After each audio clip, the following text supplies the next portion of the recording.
श्री कुंज बिहारी श्री सुखदेव श्री श्यामचरण दास जय श्री गुरुदेव। भक्त भक्ति भगवंत गुरु चतुर्नाम वपु एक, इनके पदवंदन किए नासे विघ्न अनेक। संप्रदाय सुखदेव मुनि चरण दास गुरुद्वार, परम धर्म भागवत मत भक्ति अनन्य विचार। श्री भक्तमाल कथा अंतर्गत आज हम श्री आनंदीबाई जी का चरित्र श्रवण करते हैं। आनंदीबाई जी का जन्म अलवर राज्य के लीली गांव में संवत 1933 में चैत्र शुक्ल तीज को एक गौड़ ब्राह्मण परिवार में हुआ। इनके चरित्र से जान पड़ता है कि ये पूर्व जन्म की कोई योग भ्रष्ट महिला थीं, जिन्हें केवल थोड़े समय के लिए फिर से संसार में आना पड़ा अपने किसी मनोरथ की पूर्ति के लिए। बचपन से ही इनके भक्ति के संस्कार प्रबल थे। इनका रहन सहन, हाव भाव, खेल कूद सब कुछ अपनी उम्र के साधारण बालक बालिकाओं से अलग था। प्रभु की लीला कथाओं में इनकी विशेष रुचि रहती थी, उनके सिवा और कुछ जानती ही न थी। आनंदीबाई जी की माँ श्री सुख संप्रदाय के सिद्ध संत श्री बलदेव दास जी की शिष्या थी। इन्हें भी उन्होंने बचपन में ही उनके शरणागत करा दिया था। श्री बलदेव दास जी अक्सर लीली गांव आया करते और इनके ऊपर कृपा दृष्टि रखते। उस समय विवाह बाल्यावस्था में हो जाते थे, तो जब ये 8-9 वर्ष की हुई तभी इनकी माँ ने इनका विवाह कर देना चाहा। यूँ तो बालिकाएं विवाह को मना किया कर देती हैं, पर इनका मना करना जिस प्रकार का था उससे माँ को चिंता रहने लगी। कई वर्ष बीत गए। माँ द्वारा बेटी को ब्याहने के लिए समझाते हुए और बेटी को उसका विरोध करते। एक बार जब श्री बलदेव दास जी लीली पधारे तब माँ ने गुरुदेव से अपनी चिंता व्यक्त की। महाराज बलदेव दास जी तो त्रिकालदर्शी महात्मा थे, आनंदीबाई जी के आगे पीछे की सब बातें जानते थे। उन्होंने आनंदीबाई जी से कहा, देखो बेटी, विवाह का तुम्हारा संस्कार है और विवाह तुझे करना होगा। विवाह के पश्चात तुम केवल 5 वर्ष जीवित रहोगी, पर विवाह से तेरा अनिष्ट होने की बजाय परम कल्याण होगा। मैं तेरा विवाह है अपने परम प्रिय एक ऐसे शिष्य से करवाऊंगा जिसके संग से 5 ही वर्ष में तेरी साधना फलीभूत हो जाएगी। तुझे वह सब कुछ प्राप्त हो जाएगा जिसके लिए बड़े बड़े ऋषि मुनि लालायित रहते हैं, पर जिसे वे कई कई जन्म की साधना के उपरांत भी प्राप्त नहीं कर सकते। तेरी कोख से 2 पुत्रों का जन्म होगा। एक अल्पावस्था में ही अपना कर्म फल भोग करके संसार से विदा हो जाएगा, दूसरा परम भागवत संत होगा और अनेक जीवों का उद्धार करेगा। आनंदीबाई जी ने प्रफुल्ल मन से गुरुदेव का आदेश स्वीकार किया, पर कहा, आपको यह वचन देना होगा कि मेरे अंत समय पर आप मुझे दर्शन देंगे। गुरुदेव ने भी शिष्या की प्रार्थना स्वीकार की। अब गुरुदेव ने आनंदीबाई जी का विवाह अपने शिष्य श्री सरस माधुरी शरण जी से करा देने का निश्चय किया। श्री सरस माधुरी जी की पत्नी का देहांत हो चुका था और उन्होंने दूसरा विवाह न करने का निश्चय कर रखा था, पर उन्हें भी गुरुदेव के आदेश से अपना निश्चय बदलना पड़ा। संवत 1951 में गुरुदेव श्री बलदेव दास जी ने आनंदीबाई जी का विवाह सरस माधुरी जी से करा दिया। आनंदीबाई जी भक्तिमती तो थी ही, उन्हें पति रूप में मिल गया एक परम भागवत का संग, और उससे उनके भक्ति भाव में वृद्धि तो होनी ही थी, पर उन्हें जो पता चल गया था कि उन्हें 5 ही वर्ष जीना है, तो उसके कारण वे एक क्षण भी व्यर्थ न जाने देती। रात दिन भजन में लवलीन रहती, अष्टयाम लीला का चिंतन करती। वे एक विदुषी महिला थीं, गान विद्या में निपुण थी, इसलिए लीला चिंतन के अतिरिक्त दिन में स्त्रियों के समाज में कीर्तन करती, रात में पतिदेव के साथ कीर्तन करती।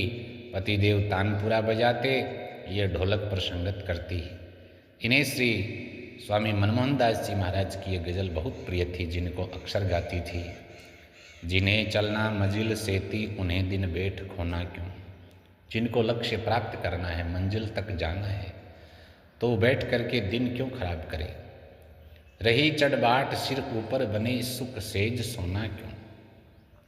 सिर के ऊपर यह दिख रहा है और हम अपने सांसारिक सुख भोग में खो जाएं तो ये बात गलत है। रही चढ़ बाट सिर ऊपर, बाट निहार रही है, रास्ता देख रही है कि कोई चलो इसके ऊपर, वह मंजिल तक पहुंचाने को तैयार है। तो बाट दिख जाए उसके बाद भी हम लोग न चलें। चला चल में कोई दम का ठहरना कर बिछोना क्यों। ये चला चली तो लगी हुई है, कल्याण के रास्ते नहीं जाएंगे तो जन्म मृत्यु के रास्ते जाएंगे। तो फिर हम ये ठहर करके रुक करके कि कुछ साधन जुटा लें, कुछ सोना उठना बिछौने खाने पीने का साधन करें, ये व्यर्थ है। जिन्हें फुर्सत न पल छिन की उन्हें दिन रात होना क्यों। जो अनवरत यहाँ निरंतर भगवत स्मरण का, भगवत भजन का संकेत किया है। पल छिन की जिनको फुर्सत नहीं, उन्हें क्या दिन क्या रात है। अर्थात दिन रात हरिस्मरण करना चाहिए। चले जब प्रेम के रास्ते तो फिर मुख का छिपोना क्यों। भगवान से प्रेम किया है, भगवत प्रेम के रास्ते चल पड़े हो तो यह क्यों विचार कर रहे हो कि कोई क्या कहेगा, हमें देख लेगा तो मुख का क्या छिपोना। दिया जब बेच सिर अपना उतरती बार रोना क्यों। जब सिर बेच दिया है, सिर का सौदा हो गया है तो ये तो उतरना है, इसलिए उतरती बार रोना क्यों। पिया से मिल चुके जब फिर सगाई ब्याह होना क्यों। प्रियतम से मिलन हो गया तो उसके लिए फिर रीति रिवाजों की ये हमारे संस्कार रह गए, उनकी क्या चिंता करनी है। सारा काम हो गया सगाई ब्याह गोना जब प्रियतम प्राप्त हो गया। न हासिल जतन जब सारे मिले दिल का मिलोना क्यों। समझ विवादास खेले जो उन्हें फिर कोई खिलौना क्यों। अब सारे बचे शेष यत्न करने की कोई आवश्यकता नहीं, क्योंकि उनके लिए पुरुषार्थ करके भी वो पूरे प्राप्त नहीं होने हैं, और हो गए तो स्थायी आनंद उनमें नहीं होना है। तो फिर दिल प्रियतम से मिल गया तो उसे मिला रहने दो। अन्य यत्नों से दिल का मिलाना, संसार में आसक्त करना भगवान से हटा करके, यह तो उल्टी बात है। समझ विवादासी खेले जो उन्हें फिर कोई खिलौना क्यों। अब दूसरे खिलौने की क्या आवश्यकता है, जब गुरु महाराज ने ऐसा परम सुंदर आनंद प्रदान करने वाला खिलौना हमको दे दिया है, जिसका निरंतर ध्यान करें, जिसके साथ निरंतर खेलें, जिसके साथ रंगरली रेली करें। मोहन मन मगन होके फिर लगन लगी को भिगोना क्यों। ऐसी लगन लग चुकी है तो उसको क्यों भूल जाना, उसको क्यों नष्ट कर देना। श्री प्रेम पयोनिधि में यह संकलित है रचना। एक दिन जब सरस माधुरी जी कहीं बाहर गए और आनंदीबाई जी ठाकुर सेवा में लगी थी, उन्होंने सुना किसी को मधुर स्वर में सरस माधुरी जी को पंडित जी कह करके पुकारते हुए।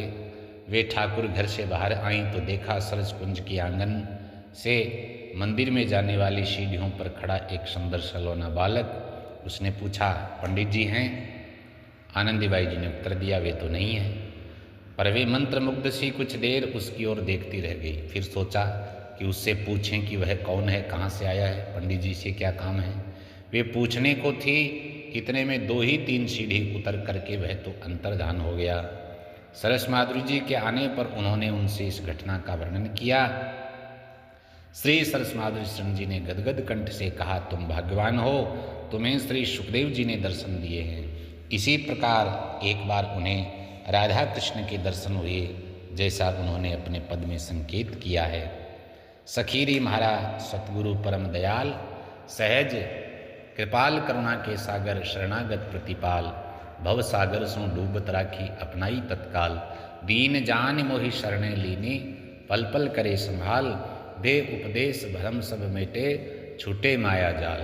कठिन कर्म के बंधन काटे, पाई भक्ति रसाल। सरस प्रीत हृदय में उपजी, दरसी लाडली लाल। हृदय में ऐसा प्रेम उत्पन्न हुआ भगवत कृपा से, गुरु कृपा से। दरसी लाडली लाल, युगल सरकार के दर्शन हुए आनंदी बलदेव गुरु ने सब विधि करी निहाल, सब प्रकार से धन्य हो गई, निहाल हो गई गुरु कृपा से। संवत 1956 में एक दिन मंगला आरती करते समय मिला आनंदीबाई जी को राधा रानी का दिव्य संकेत। उन्होंने समझ लिया कि राधा रानी उसी दिन उन्हें अपनी प्रिय सखी के रूप में स्वीकार करेगी। एक दिव्य आनंद का प्रकाश हृदय में छा गया। उस दिन न गुरुदेव के दर्शन की संभावना दिख रही थी, न पतिदेव के दर्शन की। 10 दिन से पतिदेव बाहर गए हुए थे, दोनों का अभाव उनको खटक रहा था। हर्ष और विषाद के बीच उन्होंने गाना शुरू किया, महाप्रभु श्री श्यामचंदास जी महाराज का पद। ओ आँखियाँ गुरु दर्शन की प्यासी, इकटक लागी पंथ निहारूं तन सु भई उदासी। रे न दिना मोहि चैन नहीं है, चिंता अधिक सतावे। तरफत रहूं कल्पना भारी, निश्चल बुद्धि नहीं आवे। निश्चलता नहीं आ रही है। तन गयो सूख हूक अति लागी, हृदय पावक बाड़ी। हृदय में विरह अग्नि तेज हो गई। क्षण में लेटी क्षण में बैठी, घर अंगना खिन ठाढ़ी। भीतर बाहर संग सहेली, बात नहीं समझावे। चरणदास सुखदेव प्यारे, नैनन ना दर्शावे। आँखों से उनका दर्शन नहीं हो रहा। गाते गाते आनंदीबाई जी अधीर हो गई, शरीर शिथिल पड़ गया, बेसुध सी भूमि पर लेट गई। गुरुजी तो पहले ही जानते थे कि आनंदीबाई का अंत समय आ गया है और उन्हें अंत समय में दर्शन देने का वचन भी याद था। पद गान समाप्त होते होते वे आ पहुँचे और कहा, आनंदीबाई मैं आ गया। आनंदीबाई जी ने नेत्र खोले, तृप्तिपूर्वक गुरुदेव के दर्शन किए, प्रेम के 2 आंसू बहा करके उनका अभिवादन किया। उठ करके दंडवत करना चाहा पर शरीर ने साथ नहीं दिया। गुरुदेव ने प्रेम से उनके सिर पर हाथ फेरा और कुटुंबियों से कहा उन्हें नीचे ले चलने को। उनकी माँ और भाई आदि उन्हें नीचे लेकर के आए। उसी समय श्री सरस माधुर शरण जी भी पहुँचे। सबने मिलकर कीर्तन आरंभ किया।